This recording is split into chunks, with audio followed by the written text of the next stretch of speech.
A few months back I got a Meteor 65, the smallest of all drones out there, to fly during the winter here in Sweden.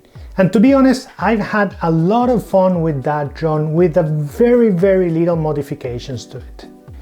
This got me very curious about the big brother, the Meteor 75.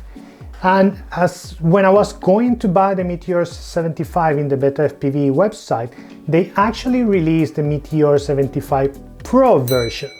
And I thought, this is perfect. I have something new to test and show people what I think about this drone.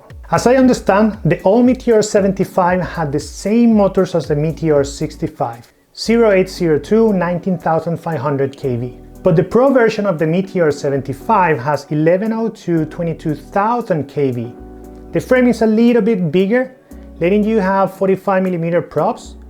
These small changes represent basically more power.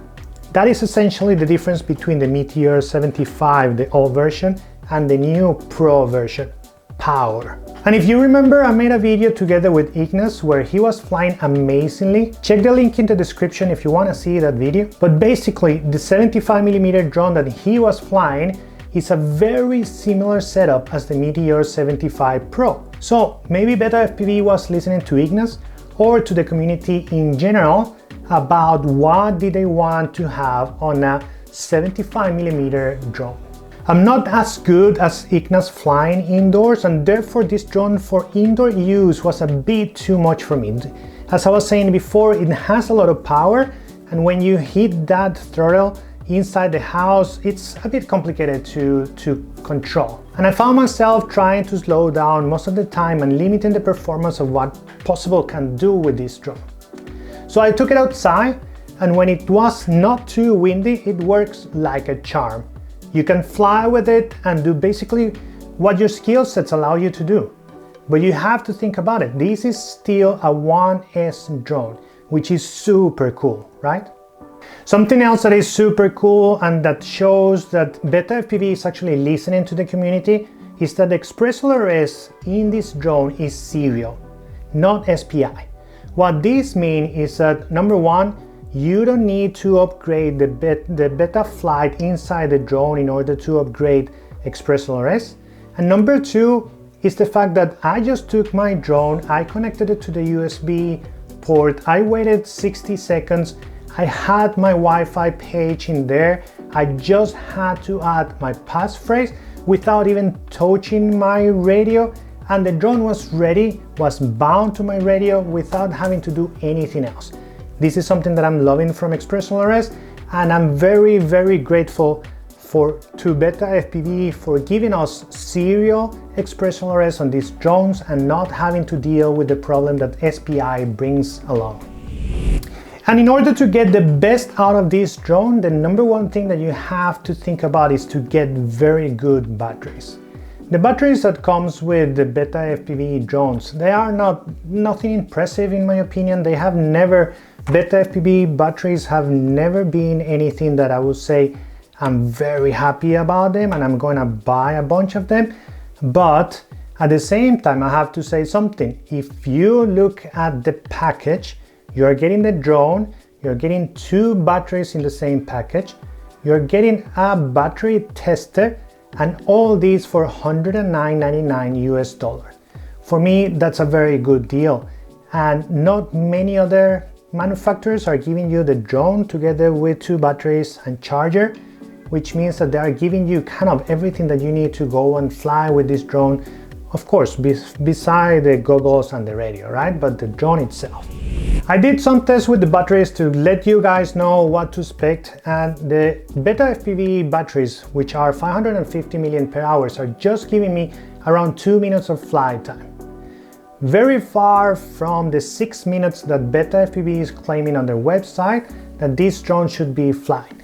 But at the same time, I have to say here, I was flying with around 3 degrees Celsius outside, which is low temperature, and I was pushing the drone as much as I could, which I'm 100% sure that when BetaFPV or any other manufacturer is testing how long the batteries last on the drone, they are not doing it like that. They are most probably just hovering in a closed environment like a laboratory or something like that, which is going to give you completely different results than if you're flying, doing tricks and doing something.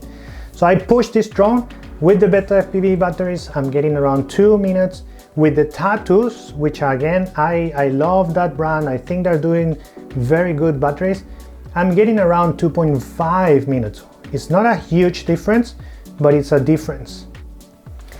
One thing that I have to still check is the durability of the drone, right? I had it for just 2-3 weeks, and even though I crash it here and there, I've been crashing it just in grass or against a bush or something like that, nothing too hard. But if the Meteor 65 is similar to what I'm supposed to expect from this 75 Pro, I'm gonna say that I'm gonna be very happy, because the 65, that one I've been flying for a lot of time. I've been crashing that one indoors against wall, floor, and everything that is in my house, and it's still in very good shape. I don't know what they did with these frames, but in the way that I'm flying, they're lasting me quite a lot. So hopefully the frame in the 75 Pro, it's going to be something similar, and it's going to be durable as the 65. So what do I think about the Meteor 75 Pro and compared to the 65 Pro and anything else that I own? I think this drone, it's something that it has a lot of power, and if you're flying indoors, either you have to be a very good pilot to enjoy and to be able to control the drone indoors in a small area with the power that it has, or number two, it's the kind of drone that a lot of people would take with them to the park or somewhere outside where they want to fly, enjoy a little bit, cruise and do some tricks without having to be concerned about hitting someone or getting the people scared because there is something flying around. This is still pretty small. It's made of plastic, flexible, and I doubt that anyone will feel uncomfortable with this drone flying around, of course, unless you're hitting, the head of someone or throwing it to a kid or something like that. But this is the kind of thing that I think you can bring outside when you are going for a walk or you're going to the park or something like that and have a very cool time. The 65, I'm gonna keep it, and it's going to be still my favorite to fly indoors in the size of my house, but this one, it's much better to bring with you when you are outdoors.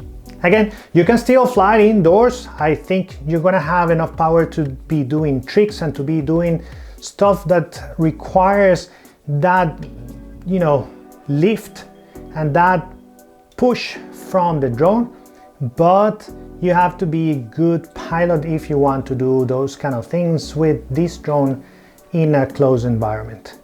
This is what I have for you today. I hope that you got something interesting out of it. Remember, if you like the videos, please leave us a like, comments, those kind of things that help us create more content like this one, and hope to see you soon.